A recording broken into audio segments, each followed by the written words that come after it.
ওম শান্তি। অসমীয়া মুৰলী মন্থন ইউটিউব চেনেললৈ আপোনালোক সকলোকে স্বাগতম জনাইছোঁ। আপোনালোক সকলোকে জনাবলৈ পাই আমি বহুত আনন্দিত আৰু বহুত সুখী অনুভৱ কৰিছোঁ। আমি এক অসমীয়া ভাষাত মুৰলী মন্থন ইউটিউব চেনেলৰ কাম আৰম্ভ কৰিছোঁ। এই চেনেলৰ মুখ্য উদ্দেশ্য হ'ল বাবাৰ মুৰলী আমি অসমীয়া ভাষাত মন্থন কৰিম আৰু এই মন্থন সকলোৱে কৰিব পাৰিব, সকলোৰে বাবে খোলা আছে।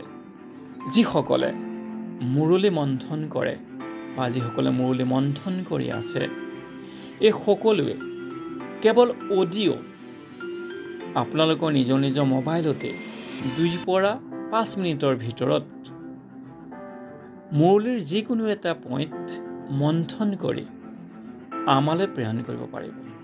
আপোনাৰ মুৰলী মন্থন আমি অকণো এডিট নকৰাকৈ প্ৰকাশৰ ব্যৱস্থা কৰিম। আমি এদিনত 2-3 জনৰ মুৰলী মন্থনৰ প্ৰকাশৰ আমি ব্যৱস্থা কৰিম।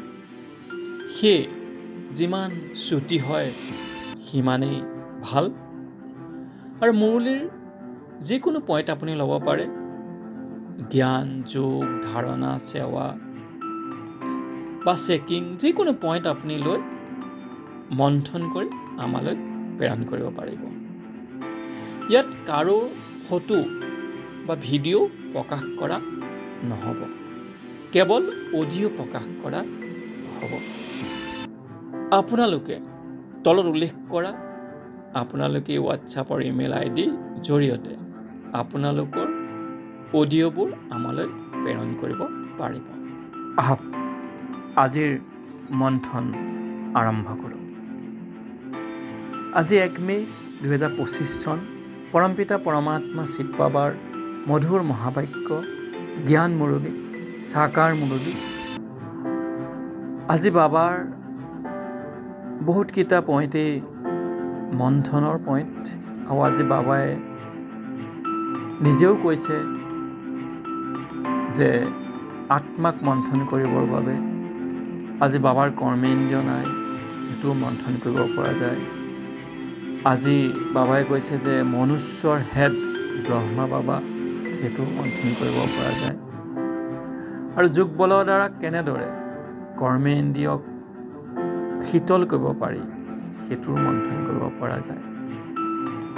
বহুতো মন্থনৰ পইণ্ট আছে, মন্থন কৰিম। সেইটো হৈছে বৃহদৰ প্ৰাপ্তি। আজি বাবাই মুৰলীত আমাক কৈছে যে বৃহদৰ পিতাৰ পৰা বৃহদৰ প্ৰাপ্তি ল'বৰ বাবে আমি আহিছোঁ। আমি বাবাৰ ওচৰলৈ কিয় আহিছোঁ, সেই বাবাই আজি আমাক জনাইছে যে বৃহদৰ প্ৰাপ্তি ল'ব আহিছোঁ। এতিয়া আমি জানো বৃহদৰ প্ৰাপ্তিনো কি। বৃহদৰ প্ৰাপ্তি হ'ল সুখ, শান্তি, আনন্দ, প্ৰেম, পবিত্ৰতা, জ্ঞান, শক্তি, 16 কলা, দিব্য গুণ, অষ্টশক্তি, সমান, বৰদান, স্বৰাজ্য অধিকাৰী, স্বৰ্গ, চতুপ্ৰধান আত্মা।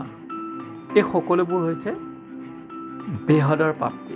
আৰু এই সকলো বৃহদৰ প্ৰাপ্তিৰ যদি অধিকাৰী হ'ব পৰা যায়, সেই কথাও আজি বাবাই মুৰলীত উল্লেখ কৰিছে। বাবাই কৈছে যে 1 নম্বৰত বাবাক স্মৰণ কৰিব লাগিব। দ্বিতীয়তে বাবাই কৈছে স্বদৰ্শন চক্ৰধাৰী হ'ব লাগিব। তৃতীয়ত বাবাই কৈছে পবিত্ৰ হ'ব লাগিব। চতুৰ্থত বাবাই কৈছে নিজৰ সমান সেৱা কৰিব লাগিব। এই 4টাৰ দ্বাৰা আমি বাবাৰ পৰা সকলোবোৰ প্ৰাপ্তিৰ অধিকাৰী হ'ব পাৰিম। সকলোকে পুনৰবাৰ ধন্যবাদ জনাইছোঁ। সকলোকে ওম শান্তি। পিতা, বাবা, বাপ দাদা, মামা সকলোকে বহুত বহুত ধন্যবাদ। ওম শান্তি।